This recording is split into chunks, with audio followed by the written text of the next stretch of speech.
Welcome to all of you to Renee Kime's celebration of life.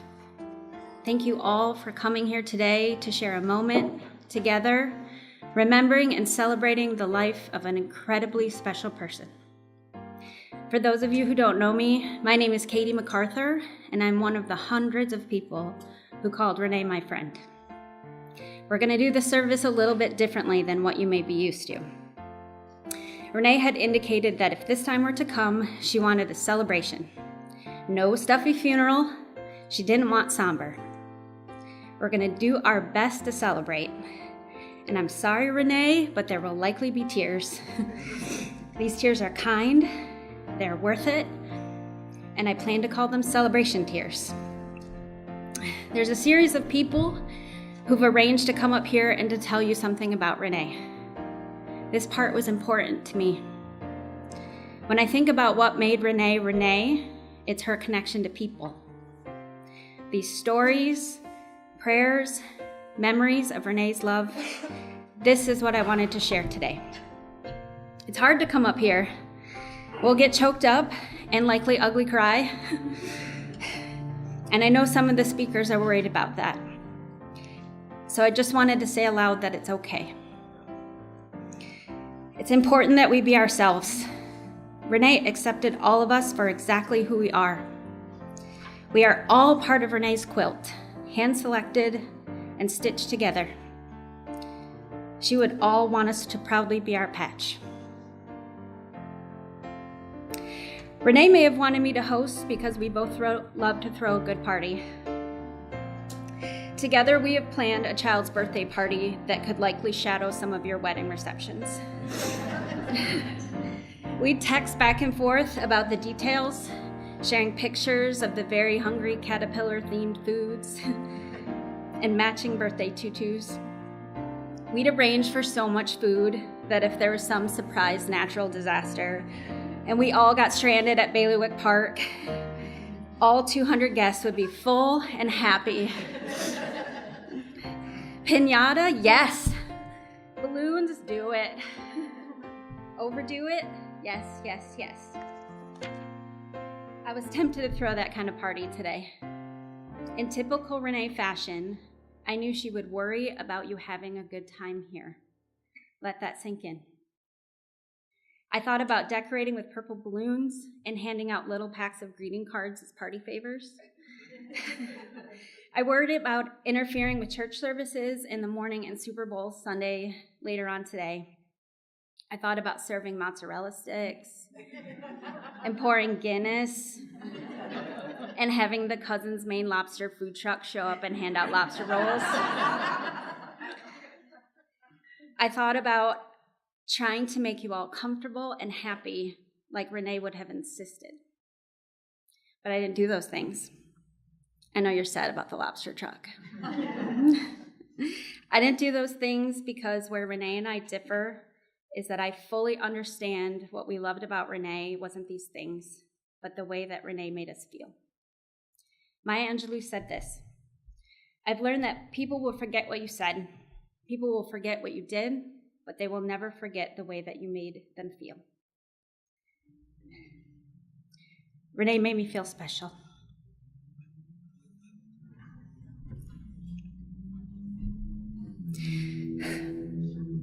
Renee had an antenna. It was always on, and like Siri before there was Siri and Alexa before there was Alexa, Renee was Renee. Always on and always listening. Renee picked up signals that others couldn't hear. She heard frequencies the rest of us ignored, and she saw the details we all missed. And then she acted on them. Renee and I played soccer together for the purple team. That isn't the actual name of the team, but we wear purple, so purple team. This is a special team. Lots of loving Renee types on this team. We focus on sisterhood and supporting each other, and as a side gig, we get together to wear purple jerseys and play soccer. So to wear purple meant being a part of something bigger than just a soccer team. One day in general conversation, our goalie, Nocha, she mentioned that she was part of the purple team and she didn't get to wear purple.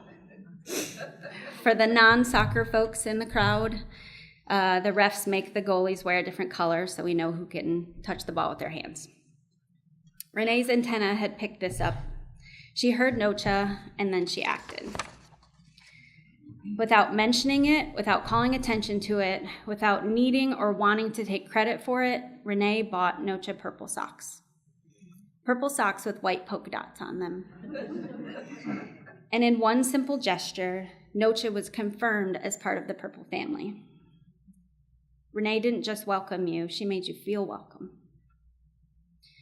Renee's antenna was especially tuned to any good deed you thought about doing for someone else.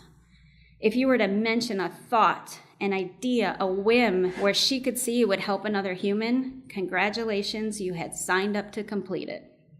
She was going to see to it. Renee helped me to coordinate our friend Jen and Brandon's wedding. Jen had decided on an outdoor wedding, and Mother Nature did not get the message. We knew it was going to rain, and Renee was worried about it. It's important to point out that although she worried, she didn't ever try to convince Jen to move the wedding inside. I had said, look, if Jen and Brandon want to get married in the rain, we give them a rain wedding. She said, but do the guests want to go to a rain wedding? So I replied, kind of as a joke, well, maybe they need an umbrella, meaning be an adult, bring one. Nope, Renee had already heard this and said, ooh, good idea, let's get umbrellas. So on the night before the wedding, we drove to Walmart and bought all of the lavender umbrellas they had. This still wasn't enough. So by the end of the night, we had purchased the full purple-toned umbrella inventory from 4 separate Walmarts. The next day, it didn't rain.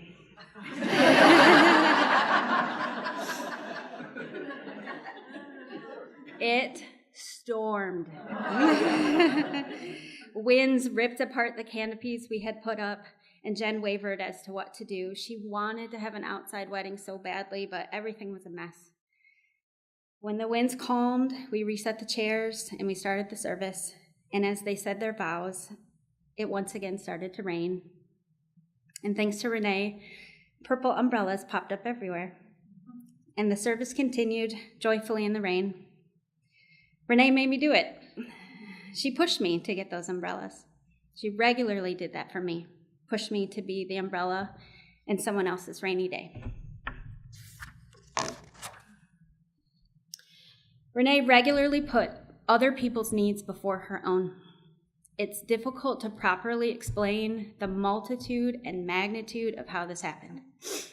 I was most surprised by the times when the scale of the needs were ridiculously imbalanced. Like one of the first times she had a longer visit in the hospital. She left her room, went down to the gift shop, and bought gifts and snacks for her visitors. When I showed up to see her, she invited me to pick something from the basket. Crazy woman. The gift shop is for the guests. We buy gifts for the patients. What are you doing out of your room buying people snacks? But she advised me that the sign only read gift shop and that it did not specify who could buy or receive them.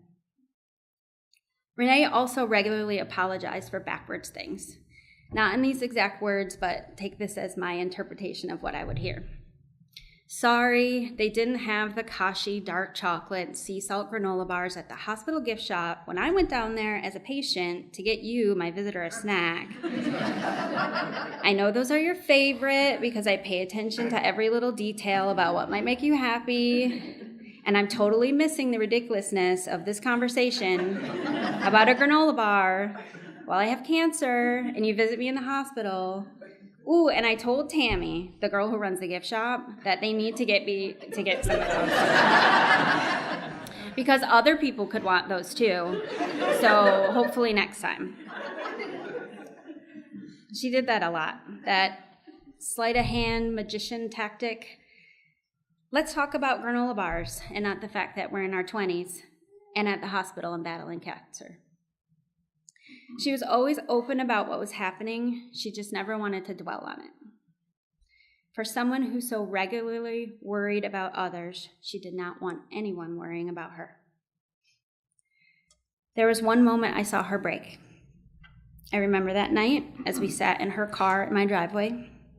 After returning home from somewhere she had convinced me I needed to go to with her. And when Renee drove and she dropped you off, she would not let you leave. This girl could talk. And driveway chats were one of her specialties. On that night, she mentioned that the doctors told her it was likely she wouldn't have children. They told her that the treatments she needed to save her life would likely prevent her from being able to have kids, and that she needed to prepare for that. She was not prepared for that. She wept in the car in my driveway. She told me of all the things she had to deal with. This one she couldn't handle. But eventually she handled it in a Renee, stubborn enough to defy science kind of way. And just like that, life went on, just like she wanted. Renee got engaged and asked me to be in her wedding. I got engaged and I asked her to be in mine. Renee and my other bridesmaids took a trip to Michigan with me to see my hometown and to pick out our dresses together. And while shopping, the clerk mentioned that if we ordered the dresses at the same time, the fabric would come from the same lot and therefore be the same color. The antenna heard that, and she stored that little bit of information away. A few months after the fittings, she came to my home and she handed me an ultrasound picture. An ultrasound picture from the girl who can't have kids. She spoke no words. I looked at her and my thoughts raced. Can it be? Was she really pregnant? I wanted to jump out of my skin.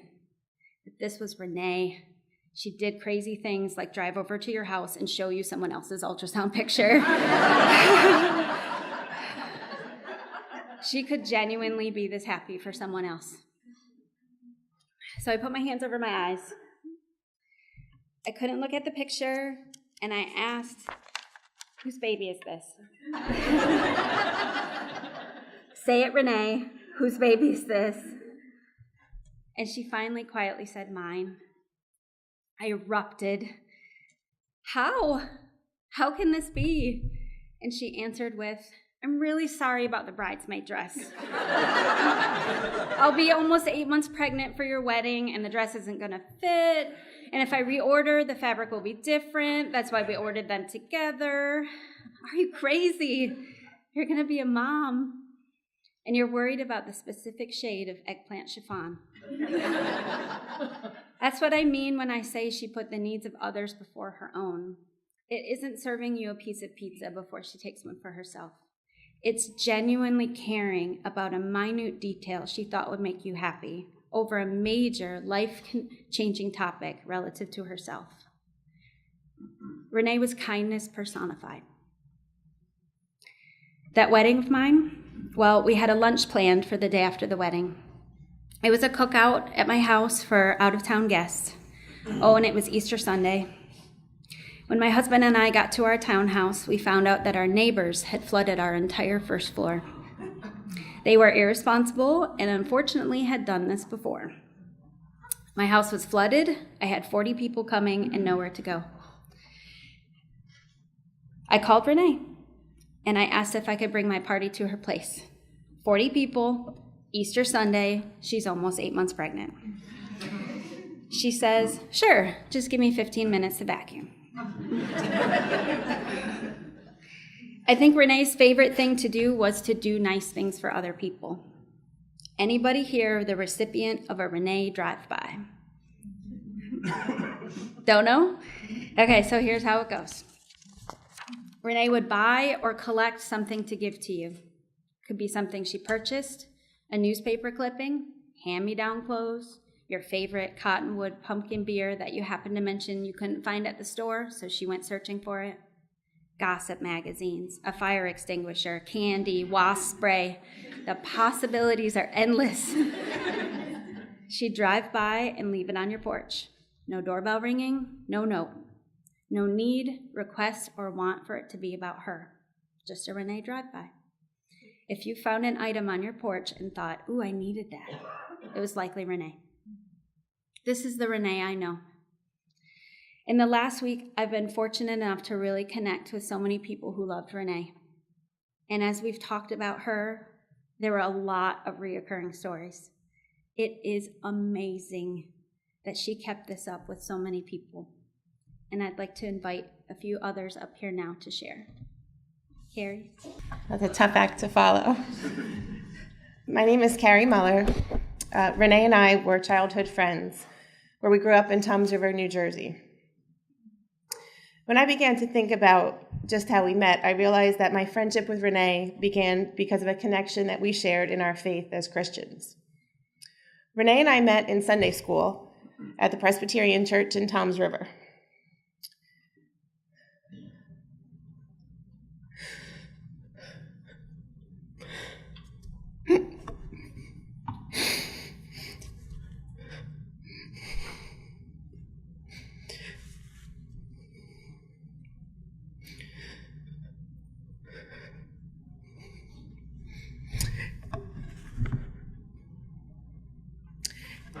Each week, on Tuesday nights, we went to our youth group, and it was called AIM Club. AIM stands for Angels in the Making. So you see, Renee has been preparing for this job for quite some time. Renee's parents, Rocky and Janet, gave Renee this incredible gift of faith. I truly believe that this is the foundation of who Renee really was. Janet shared a Bible verse this week with me that reminded her about Renee. It's from Proverbs and says, "Train up a child in a way he should go, and when he is old, he will not depart from it." Renee and I talked about our faith and prayed for each other often. I would get a simple text from her that would say, "Praying for you today, love you." This is a Bible verse that Renee and I shared with each other a lot. We would give each other a pep talk. When times were tough, we would say, "You got this," and then make each other recite this. "I can do all things through Christ who strengthens me."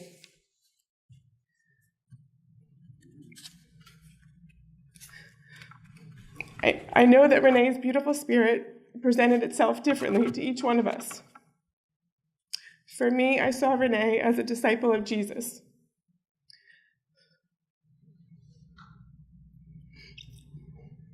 She spent each and every day loving others and helping them feel as they mattered.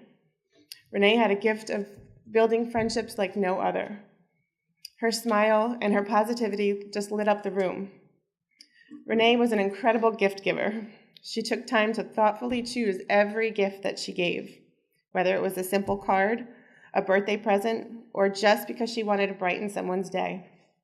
However, I think Renee gave herself as a true gift to all of us. Renee loved her family so much. She looked forward to trips to New Jersey to see her parents, Robin and Doug and Eva. Renee was so proud of her niece Eva. She loved how much Eva lived and breathed soccer just like she does. Our families usually would get together for a night of pizza, drinks, games, and lots of laughs when Renee and Sean and the girls would come to town. A few musts for Renee when she came home to New Jersey. It was always a trip to the beach, a stop at Wawa, and ice cream from Friendly's. We all know that Renee's greatest joy in life was falling in love with Sean, who was her rock of comfort and strength, and then giving birth to her two very special miracles, her beautiful daughters, Alyssa and Anderson. Renee was beyond excited to know that her little girls were on the way. My friendship with Renee was super exciting. This basically sums it up. Morning memes about laundry, and more laundry. This was one of our favorites. Have you ever looked at the last few loads of laundry and seriously considered just throwing it away? Lots of talk about Target. Another funny meme. No one goes to Target because they need something. You go to Target and let Target tell you what you need. Renee and I texted rather than talked for the majority of our friendship because we lived so far away, and especially these last few years. It's usually started with just a simple hi and a smiley face from one of us, and then the chat began. Sometimes it was a quick line just to let the other one know that they cared, or to say that they were having a crazed and insane mom day. When I try to put my friendship with Renee into words, all I can say is, Renee was my person. She was truly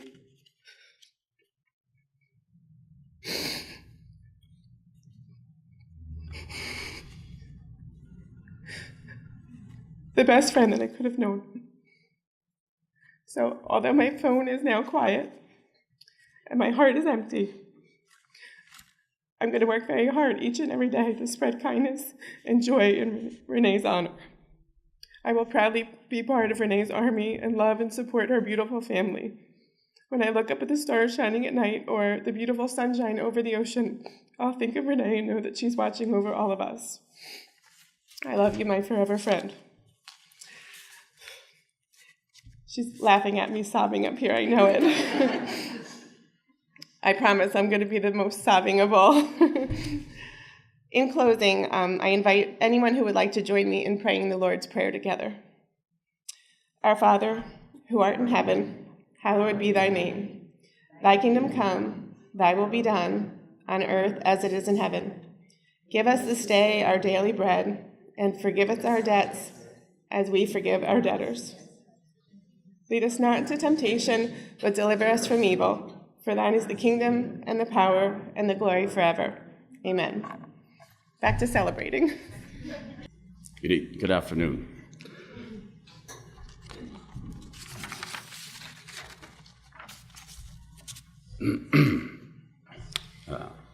My name is Doug Curie, and I'm blessed to be Renee's brother-in-law. I'm married to Robin.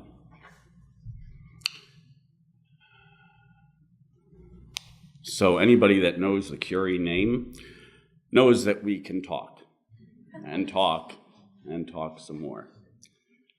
But right now, I could stand here and talk for days on end and never, ever be able to capture the sorrow that we're feeling with the loss of Renee.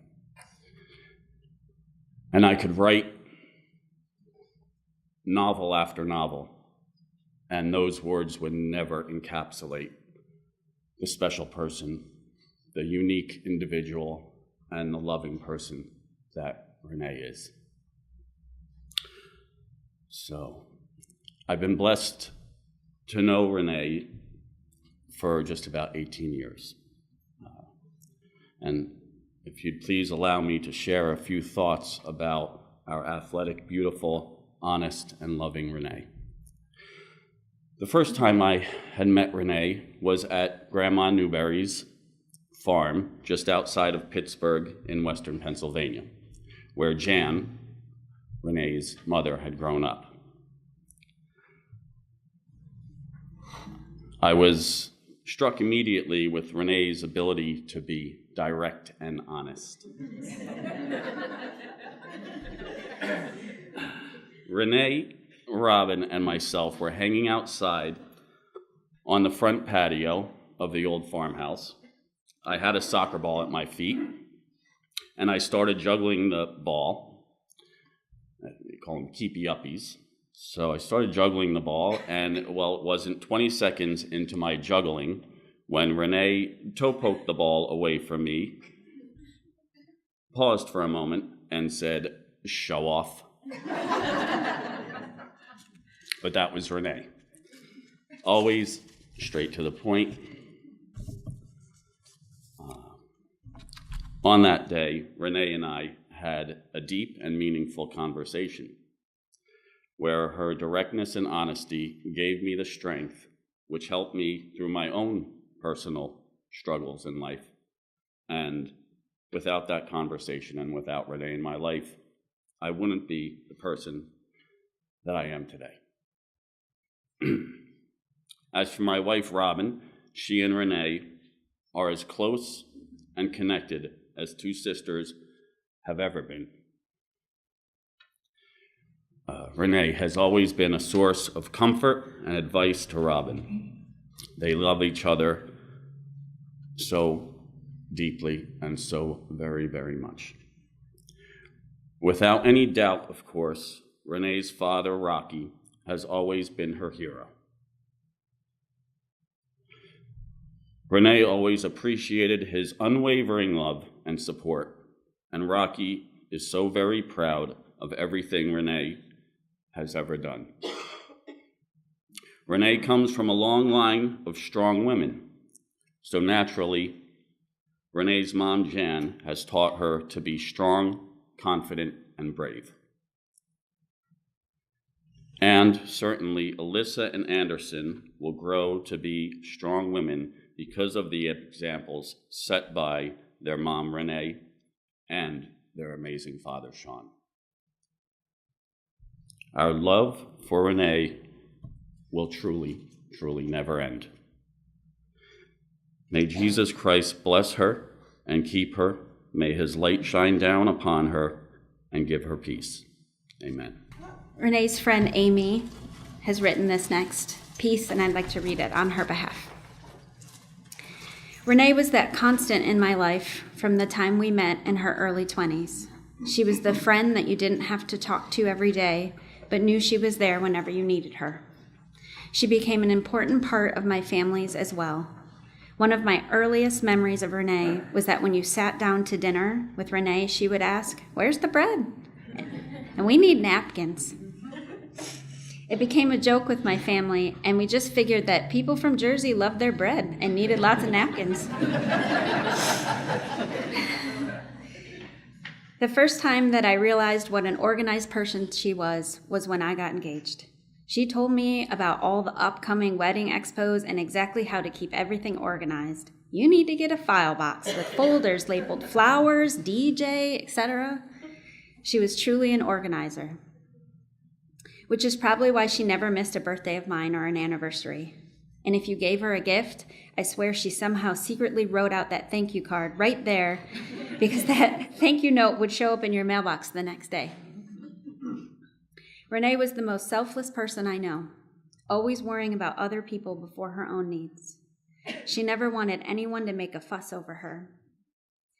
I remember when she was first diagnosed with Hodgkin's and going to one of her chemo treatments. She asked me to pick up some food for her, and when I arrived back, she said she didn't want me to stay.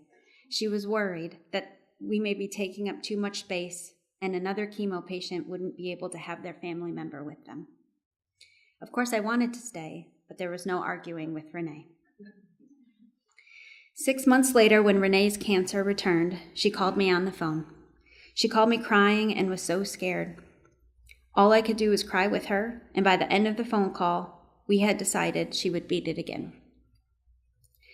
Leading up to her stem cell transplant and before she started her extreme chemo, she was out at Duke Hospital. I happened to go see her when one of the doctors from the fertility clinic came in. She was expecting him, and I became the impromptu secretary. The doctor discussed the probability of her becoming pregnant after chemo and radiation. She turned to the doctor and said, "I'm not making that decision right now." Of course, we all know how that turned out with the birth of her 2 beautiful daughters, Alyssa and Anderson. After her stem cell transplant, my mother and I went out to her apartment in Durham to see her. Once again, she didn't want any fuss made over her, and she wanted to spend our time together looking at my pictures from my recent trip to England, so that's what we did. In October of the following year, her friend Megan had a celebration in honor of her beating cancer. I knew it was October because I still have the green blinking blow-up spider that is hung in our window every Halloween. It's now one of my daughter Sophia's favorite decorations. Relay for the American Cancer Society became a huge part of her life. Ironically, she went to her first relay the year before she was diagnosed with her own cancer. I supported her by becoming part of her team several times. At the NC State Relay, I was so proud of her when she spoke for the first time about being a survivor. From then on, I would buy a luminary in honor of her being a survivor, and Renee would buy luminaries for both my mom and dad. Renee always made it a point to get my dad the Purple Survivors t-shirt as well. Renee was my secret elf. She would leave surprises on my front porch all the time, if it be a gift for a birthday, anniversary, or just because. Oh, she was so excited when I became pregnant. She became a part of Sophia's life from day one. She came to visit her in the hospital, and when I got home from the hospital, Renee the elf had struck again. There were crates of newborn clothes sitting on my front porch, shoes, bibs, you name it. She had said she would give me some of her girls' hand-me-downs, but this was like Christmas. I don't think I have ever bought Sophia a pair of shoes or clothes for the last 5 years. When my mom was at the end of her life, Renee came out to support me and say goodbye to her. I turned to Renee and I told her how much I loved her. I said, life is too short to not say I love you to those who mean so much to you. From then on, we would use the words I love you more freely. During my mom's short battle with cancer, she sent a card to my mom. The card read, "You are one tough cookie." Renee was the toughest cookie I knew to the very end. That was from Amy, and I think we'll invite Elizabeth and Elizabeth next. So we're both Elizabeth, but we're not. I'm Kroom, and this is Dolby, and you're Renee. That's how I do it. So, looking around this room today and seeing you all here together would make Renee so incredibly happy. It was what she loved. It's standing room only. It's her people. I would be lying if I didn't tell you. I'm feeling a little lost up here. It was Renee who told me where to be, exactly when to be there, and what to say. Your secretary. She was my personal assistant. So I guess I'll just start by sharing some thoughts that I've heard over and over again from her friends. I was lonely. Renee reached out. I was overwhelmed. Renee showed up. I started a business. Renee cheered me on. I didn't know what I needed, and the exact perfect thing mysteriously showed up on my doorstep or in my mailbox. I went to sleep, and I woke up to a giant inflatable monkey, an inflatable dinosaur, a flock of yard flamingos, and she'd always plead her innocence, but we knew right away. And Sean, don't think we didn't know that you drove the getaway car. You two made an incredible team. Renee never missed an opportunity to celebrate a birthday, an anniversary, a milestone, an accomplishment. Renee never missed an opportunity to be with the people she loved. She delighted in surprising us all, whether it was sending daily unexpected cards or a night of axe throwing with friends just a few short weeks ago. She lived for the smiles on the faces of those that she loved.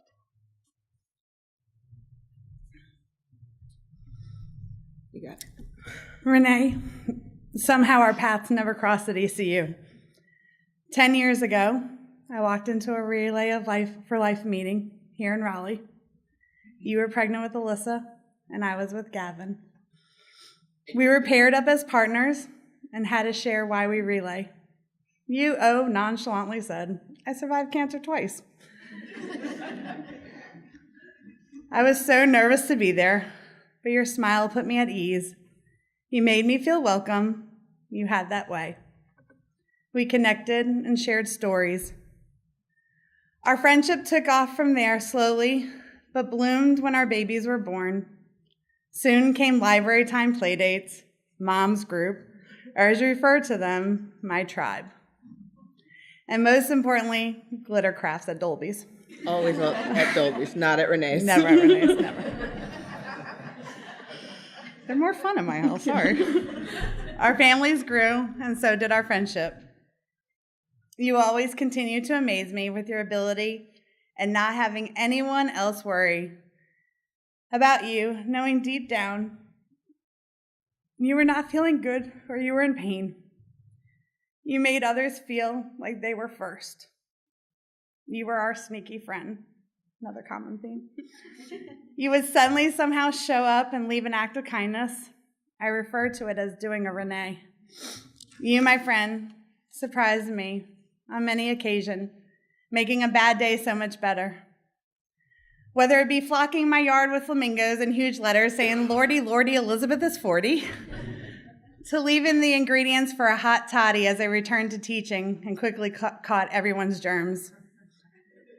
Hand-making a St. Patrick's Day skirt the night before you were going into the hospital for Mackenzie, that's now been passed down to Merrigan. Or the night I packed our family as we found out Keith's mom suddenly passed away, and you showed up with a bag of shoes, since Mackenzie had outgrown hers. Her dressy ones happened again tonight. And on our last night, just a few weeks ago, when you gifted Kime and I with beautiful necklaces and a silly keychain. I never asked, but you always knew what we needed without me even asking. You supported Elizabeth and I as we tried to honor our dads with many fundraisers for cancer. You knew their anniversary dates, and we always woke up to a quote, a funny saying, or just a thinking of you today. A few days ago, as I was at your house trying to channel my inner Marie Kondo, you would be proud. I came across an essay you had written about your journey with cancer. You ended in true Renee fashion and words for us to live by. Renee said, "One of the things I learned was to always have time for others. I often told myself that everything would be fine as long as the card pile was bigger than the medical bill pile. I was overwhelmed with cards and packages. I learned to laugh a lot, and that laughter is a medicine in itself." Today, our phones are quieter. Our hearts are broken. But your spirit is what is helping us to get through this moment by moment. You have left an impact on my life and my family's life. And Mackenzie said it best the other day. Mrs. Renee was the kindest person ever. You, Kime, and I have something so lucky that our friendship grew into what we call family. And in life, if anyone could be so lucky to have found a Renee, then you are truly blessed. We looked forward and expected the daily text of, "What are we doing today?"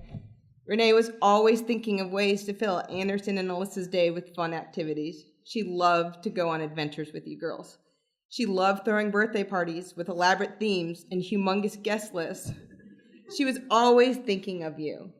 It wasn't uncommon for Renee to ask us about what summer camps we were signing you guys up for when it was still only December. Or did we have working fire extinguishers, the proper car seat? Had we had the really important conversations with you guys?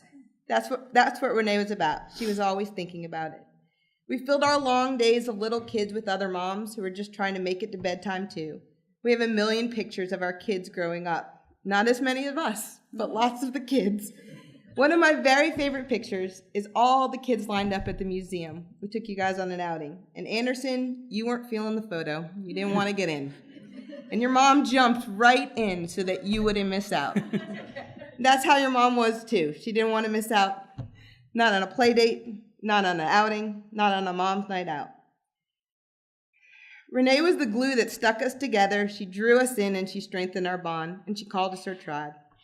And while we're her tribe, we know that our tribe is just one of many. Renee, you had the ability to easily relate to others and bring everyone together. In a world where technology can make us feel connected and yet alone, she had the unique gift to make us feel truly heard and loved. Your legacy is the friendships that you've built. No amount of time or heartbreak or loss can break these ties that bind us now. Rocky, Jan, and Robin, thank you for sharing Renee with us. We loved her a whole lot. Rest easy, sweet friend. Know that we now walk beside your most precious tribe, Sean, Alyssa, and Anderson, keeping them safe and loved. Those of you who don't know me, I'm Sean Kime. I'm Renee's husband. I guess I'll just get started. Every relationship has its delegation of responsibilities, and Renee was great at delegating.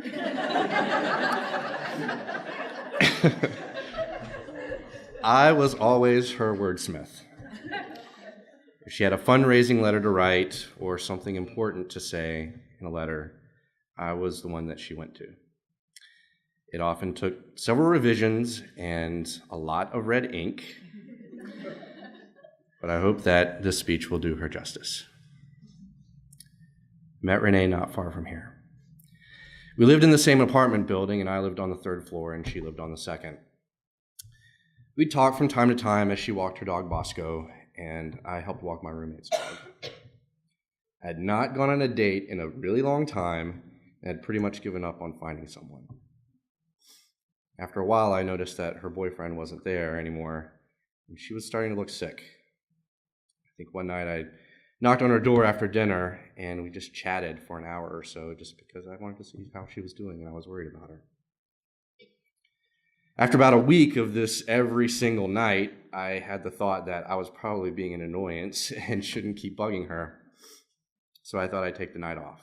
And imagine my surprise when she knocked on our door and she wanted to chat some more. It was shortly after that, when I went on a business trip to Europe for about 2 weeks, that I realized what had happened. All I could think about was her and how much I missed seeing her and how quickly I had fallen for her. And it didn't take long before we were basically living together, and I felt incredibly lucky that someone as amazing as she was had feelings for me. I somehow managed to pass muster with all of her friends. Either that or they realized that I wasn't going anywhere and just accepted me anyway. We were together through bouts of cancer, losing part of her lung to MAC, and losing her life the second battle. She was sick much of the time that we were together, but I don't want to linger too long on the sickness. We all know how hard she fought and how brave she was. And even though I was there with her the entire time, I can't imagine what it took for her to get through the day most days. In spite of all that, we had plenty of great times too. She loved relaxing on the beach.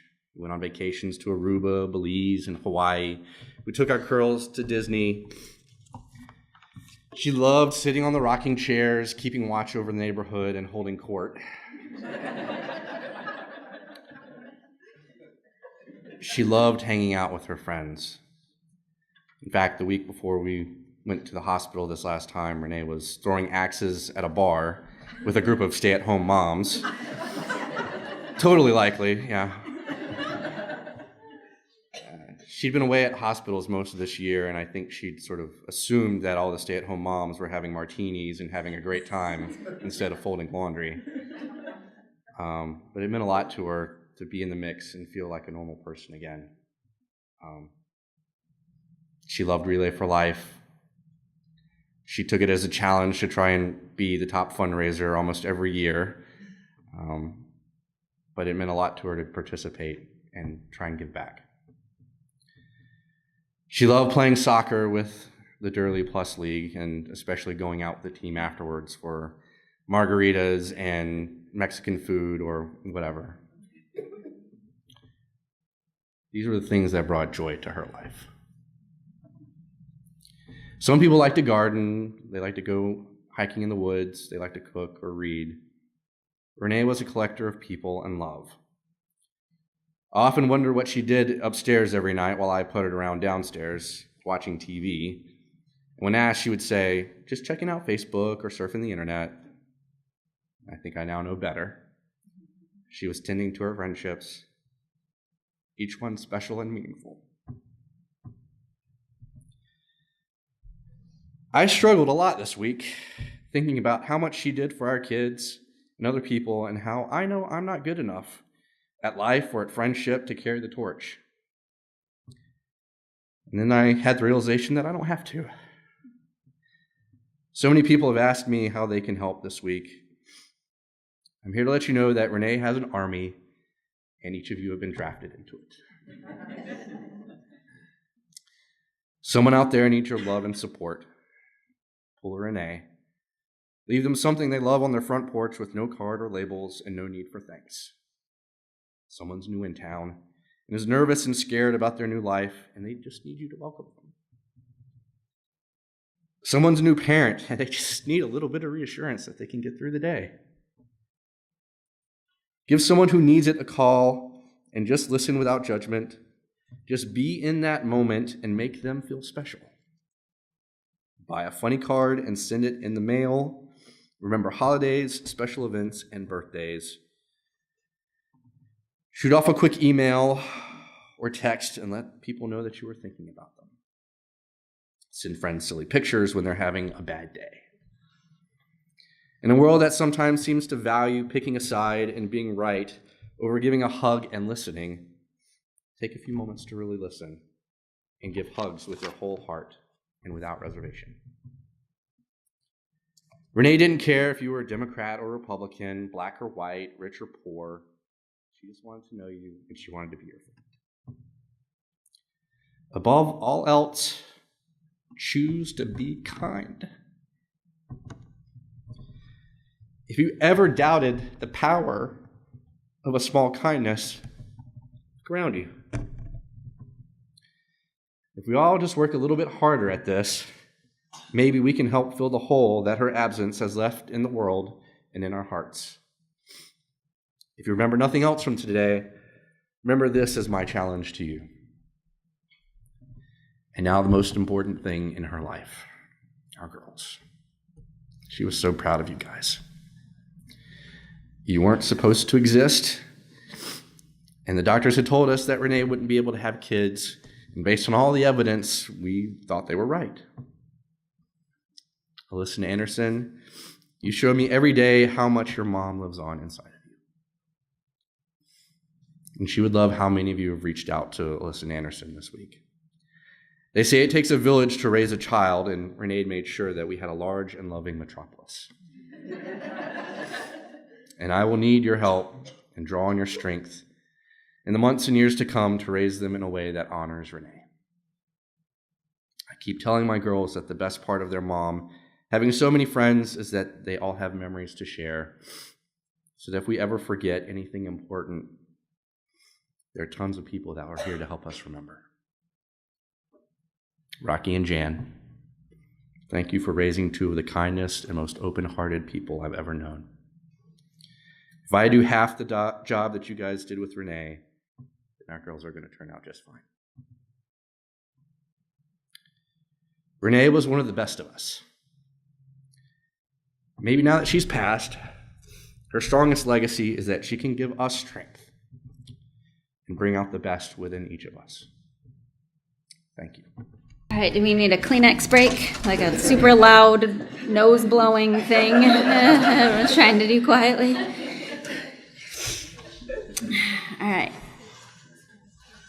This will be the end shortly. You've made it.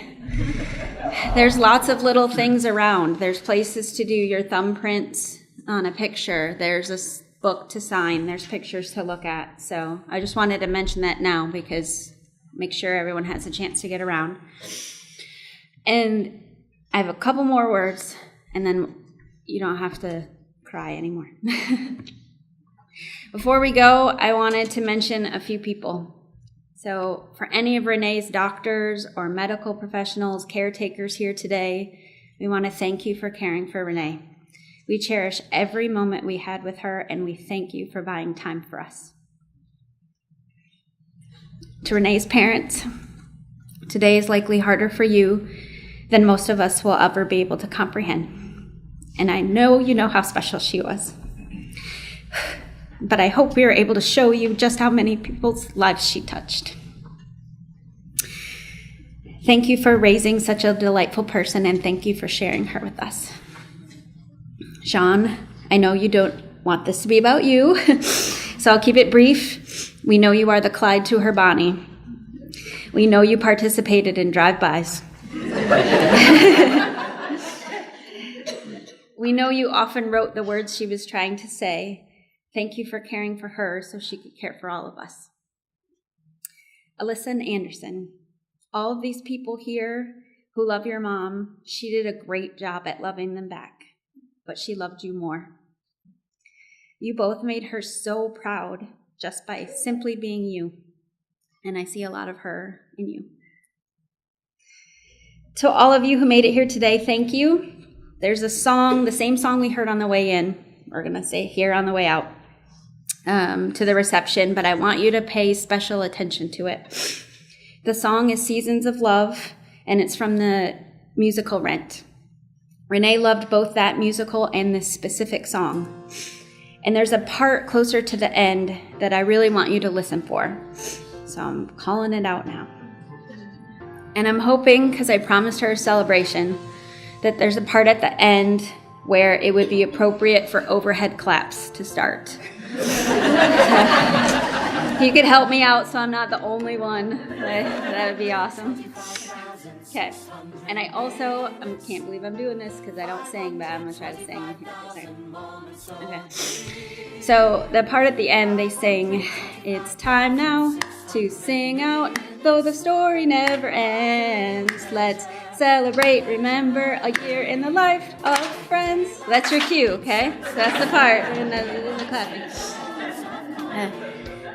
But right after that part, the chorus sings, "Remember the love." And the part that makes me think of Renee is this super strong woman who comes in on top of it. And she says, you've got to remember the love. And then the chorus comes nagging back with, "Remember the love." And she says, love is a gift from up above. And they come again, "Remember the love." And if you really listen, she says, "Share the, give the, spread the love." And it's kind of hard to hear, but when you know what they're saying, I get why she liked it. Share the love, give the love, spread the love. Renee, we love you, we miss you, and we celebrate you.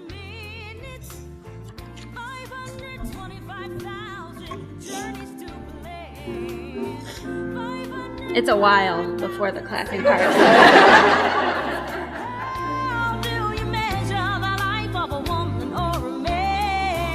In truths that she learned, or in times that he cried, in bridges he burned, or the way that she It's time now to sing out, though the story never ends. Let's celebrate, remember, we're here in the life of friends. Remember love.